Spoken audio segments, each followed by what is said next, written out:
Alright, it's time for us to give you a chance to try to identify some instruments using the S&H classification, kind of getting used to this new system. So you'll see some photos of different instruments. You can look at them, see if you can figure out what category.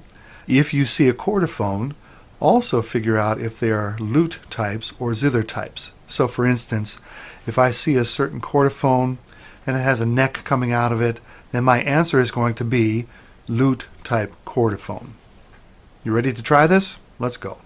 Okay, here comes the photo. Take a look. This is an idiophone from Africa. Did you get it? Let's try another one. Take a look at this photo.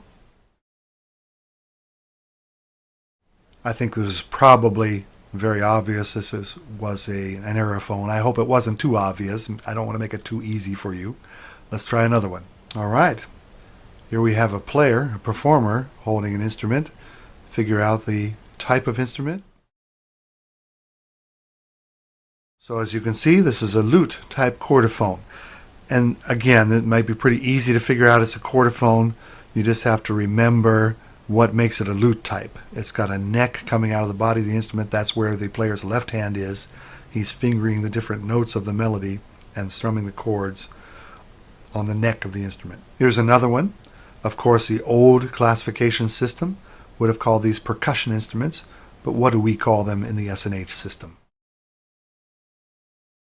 Yes, they're membranophones. And again, I apologize if these are too easy for you, but you can see that there are skins, some membranes stretched across the top of each of those drums. These are tabla drums from India. Here's another one. This one might not make you think much at all. Look at all those knobs. What do we have here? Electronophone, absolutely. I don't know how to make that one challenging to you because they're usually so obvious.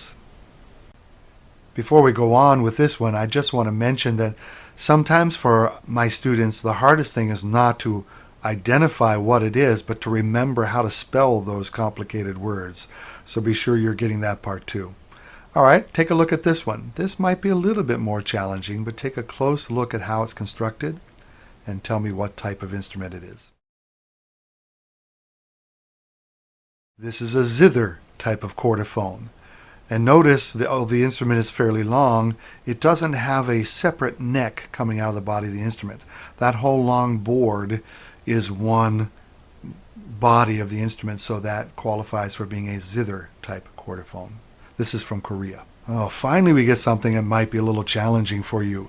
It probably would be pretty easy if we showed you a performer who had this instrument in his hands and you'd see how it's being used. But take a look, see if you can figure out what this is. Did you get this one? Aerophone. This is a harmonica. Some of you may be familiar with the instrument, some of you may not. But if you see all those little rectangles on the front edge of the instrument, those have little reeds inside, and when the player blows into them, you get the sound of a harmonica, a sound that's used in blues very much, and a few other things, people playing music around a campfire in Western movies, things like that. Can you tell what these are, how they're played? Take a guess. We'll check it out. These are idiophones. They're called maracas from Latin America. Can you see this? Can you picture this? A person holding those handles and shaking them. There are seeds inside traditionally, and they create a rattling or shaking kind of sound.